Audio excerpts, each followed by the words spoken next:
तो जिस तरह से राम और वाम को इसमें लेकर आई है ममता बनर्जी, इससे शर्मनाक और कुछ नहीं हो सकता है। साधु संत, साधु समाज एक सुर में ये कहता हुआ नजर आ रहा है, आक्रोशित है। लेकिन आइए अब दिखाते हैं आपको कि किस तरह से इस पर सियासत भी हो रही है, संत समाज भी इस पर आक्रोशित किस तरह से। लेकिन संदीप घोष, वो नाम आपको याद होगा, किस तरह से सवालों के घेरे में संदीप घोष रहे और सीबीआई का शिकंजा किस तरह से संदीप घोष पर अब कसता हुआ यहां नजर आया। कोलकाता दरिंदगी मामले में सीबीआई की जांच जारी है। सीबीआई को हैंडओवर कर दिया गया था यह मामला जब कोलकाता हाईकोर्ट ने फैसला दिया। उसके बाद पूर्व प्रिंसिपल संदीप घोष से सीबीआई की पूछताछ जारी है। सीबीआई लगातार पूछताछ कर रही है।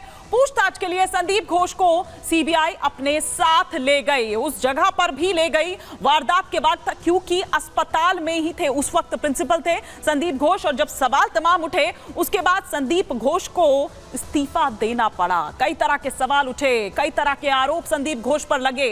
प्रिंसिपल रहते आरजीकर अस्पताल में हुई थी ये वारदात और उस वक्त संदीप घोष की भी मौजूदगी थी।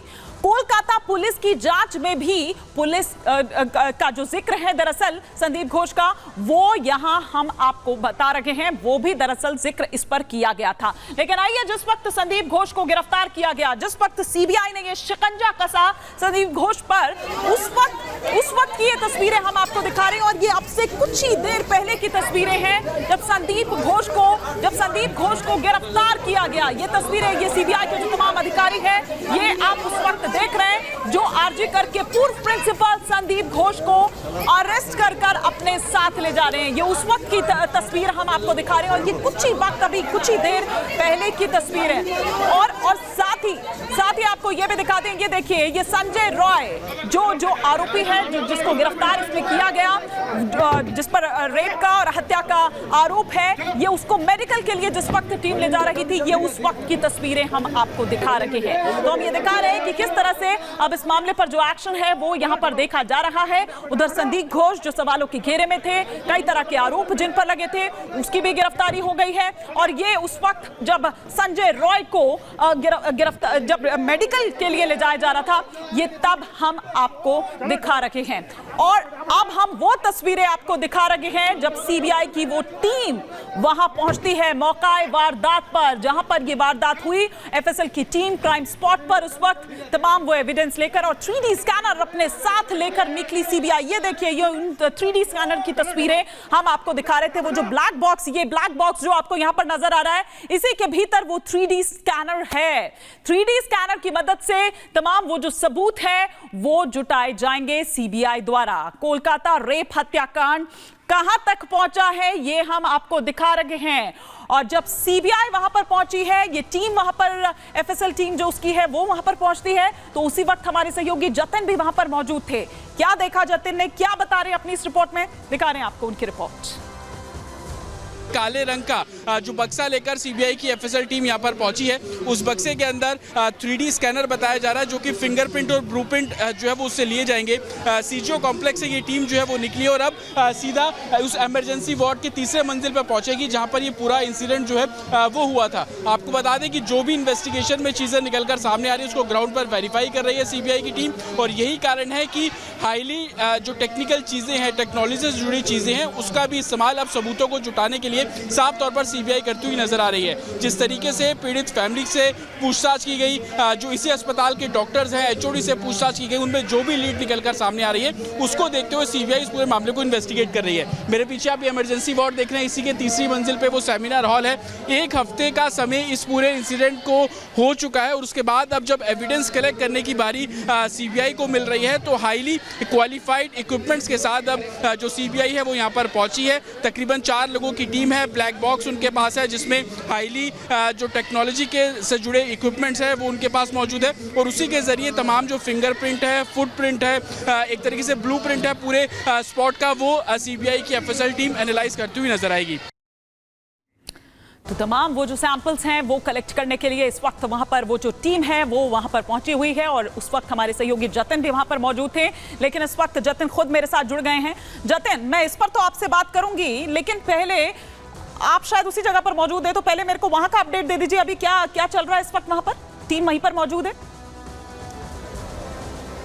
बिल्कुल बिल्कुल, देखिए 2.5 घंटे से भी ज्यादा का समय बीत चुका है। सीबीआई की एफएसएल टीम अभी भी स्पॉट पर मौजूद है। तस्वीरें जल्दी से दिखा दूं, ये इमरजेंसी है, नीचे तोड़फोड़ की गई थी 14 तारीख और 15 की रात को। इसी इमरजेंसी के तीसरी मंजिल पर वो सेमिनार हॉल है जहां पर जो ट्रेनी डॉक्टर के साथ पहले रेप किया गया और उसके बाद निर्मम हत्या कर दी गई। एफएसएल की टीम, सीबीआई की टीम अभी उसी सेमिनार हॉल में मौजूद है। जिस ब्लैक बॉक्स को हम लगातार दिखा रहे हैं, 3D स्कैनर लेजर सिस्टम उसको बोला जाता है। हालांकि एक हफ्ता हो गया है सीबीआई को, एफएसएल टीम को ये ब्लैक बॉक्स क्यों लाना पड़ा, उसके पीछे रीजन ये है कि एक हफ्ता हो चुका है, धूल काफी होती है, कुछ चीजें उसके ऊपर रखी भी गई होंगी और जिस तरीके के एलिगेशंस भी लग रहे हैं कि शायद टेम्पर भी किया गया होगा। सीबीआई दरअसल उस ब्लैक बॉक्स के जरिए हर एक फिंगरप्रिंट को, ब्लूप्रिंट उस पूरे सेक्शन का, पूरे स्पॉट का खंगाल रही है और यही वजह है कि 2.5 घंटे से भी ज्यादा का समय बीत चुका और सीबीआई की टीम अंदर है तो अपनी तरफ से पूरे तथ्यों को खंगालने की कोशिश। आप ये देखिए कि तकरीबन आज तीसरा दिन है सीबीआई का इस पूरे मामले को इन्वेस्टिगेट करते हुए। कल भी रात को 25 मिनट के लिए सीबीआई की जो एडिशनल डायरेक्टर है वो खुद यहां पर पहुंची थी, उन्होंने मुआयना किया। जो चीजें ग्राउंड पर पूछताछ में और अभी तक की इन्वेस्टिगेशन में निकल कर आ रही है उसको स्पॉट पर आकर सीबीआई वेरीफाई कर रही है और यही कारण है कि एफएसएल टीम हाईली इक्विपमेंट्स के साथ अब यहां पर पहुंची है और सबूतों को कलेक्ट कर रहे हैं। आपको यह भी बता दें कि कल जिस तरीके से विक्टिम फैमिली के स्टेटमेंट या उनसे जो बातचीत है सीबीआई ने की थी, उस आधार पर भी आज कई लोगों को सम्मन किया गया। उस आधार पर भी कई लोगों को सम्मन किया गया और सीबीआई जो है वो अपना काम कर रही है और जिस तरह से आरोप भी लग रहे हैं, लेकिन इन आरोपों के बीच जतिन एक बड़ा बयान ममता बनर्जी ने दे दिया है और एक अलग ही हवा दे दी है इस मुद्दे को। आप देखिए, जब उसमें वो राम और वाम ले आती हैं और इस पर बीजेपी भड़क जाती है। आज बिल्कुल, और इस बयान को लेकर आधार क्या बनाया गया? आधार बनाया गया कि 7,000 लोगों की भीड़, किसी के हाथ में सफेद झंडे, किसी के हाथ में लाल झंडे और अलग अलग तरीकों के रंगों का उन्होंने जिक्र कर दिया। लेकिन आज कोलकाता हाईकोर्ट ने क्या बोला, आप उस पर भी गौर कीजिए। 7,000 लोगों की भीड़ इकट्ठी हो जाती है, क्या ममता बनर्जी की पुलिस को इस बारे में जानकारी नहीं थी कि साथ आपका इंटरनल सर्वे क्या कह रहा था, आपकी LIU क्या कह रही थी, आपका सर्विलांस क्या कह रहा था, आप लोगों ने इतनी भीड़ क्यों लगाई, क्यों इकट्ठी होने दी, आप लोग पर्याप्त कार्रवाई पहले क्यों नहीं कर पाए? ये तर्क दिया गया पुलिस और स्टेट के द्वारा, राज्य सरकार के द्वारा, कि हम लोगों ने कोशिश की, 15 पुलिसकर्मी घायल हुए, लेकिन ये किसी ने नहीं बताया कि आखिरकार इसके पीछे खामी किसकी थी। कोर्ट ने यह भी बोला कि आपने 144 इंपोज क्यों नहीं किया, एक हफ्ते का इंतजार आप क्यों कर रहे थे? कोई याचिका लेकर हाईकोर्ट के पास नहीं गया, हाईकोर्ट के पास लोगों की मेल पहुंची, खुद सुमोटो लेकर हाईकोर्ट ने आज सुनवाई करनी शुरू की और अब 20-21 तारीख को अगली जो सुनवाई है वो इस पूरे मामले में की जाएगी। तो ये कहीं ना कहीं पॉलिटिक्स इस मुद्दे को लेकर की जा रही है। टीएमसी की बात कर ले तो वो बीजेपी के ऊपर एलिगेशन लगा देती है कि उनके गुंडे आए थे और तोड़फोड़ कर ली, और बीजेपी की बात करें तो एक तरीके से टीएमसी। लेकिन आप ही गए थे तो आप क्या कर रही थी, पुलिस प्रशासन क्या कर रहा था, कैसे आपकी पुलिस को जानकारी नहीं थी, कैसे कोई भी घुस जाता है अस्पताल के भीतर, तोड़फोड़ होती है और कैसे इस तरह से ये सवाल हैं जिसको उठाया जा रहा है और ये बिल्कुल वाजिब है, लाजमी सवाल है। फिलहाल शुक्रिया जतिन इस तमाम जानकारी के लिए आपका। लेकिन आइए अब आपको वो बताते हैं जो स्वास्थ्य मंत्रालय की ओर से निर्देश जारी किया गया है। डॉक्टर पर अगर हमला होता है तो तुरंत एक्शन होगा, ये एक अपडेट है, ये एक निर्देश है जो स्वास्थ्य मंत्रालय द्वारा जारी किया गया है। मेडिकल संस्थानों को स्वास्थ्य मंत्रालय ने यह निर्देश दिया है कि स्वास्थ्य कर्मियों पर हमले को लेकर सरकार सख्त है।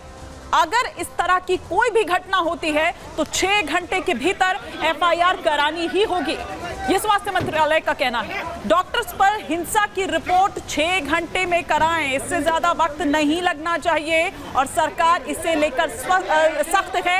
यह साफ तौर पर स्वास्थ्य मंत्रालय द्वारा एक जो निर्देश है वो साफ तौर पर दे दिया गया है। लेकिन ये देखिए, ये अलग अलग, क्योंकि सिर्फ कोलकाता में नहीं बल्कि पूरे देश भर से इस तरह की प्रदर्शन की करती तस्वीरें सामने आ रही है। क्या वो उत्तर प्रदेश हो, लखनऊ उसका KJMU हो, या फिर हम दिल्ली का राम मनोहर लोहिया अस्पताल की बात करें, या फिर हम यहां पर आपको तस्वीर दिखा रहे हैं हेलेट की, कानपुर की भी आप तस्वीर देख रहे हैं, भोपाल की, चंडीगढ़ की, गांधीनगर की, ये अलग अलग तस्वीरें हम आपको यहां पर दिखा रहे हैं। भोपाल का गांधी मेडिकल कॉलेज आप देख रहे हैं, कानपुर का हेलेट कॉलेज आप देख रहे हैं, जहां पर ये डॉक्टर्स हड़ताल पर बैठे हुए हैं।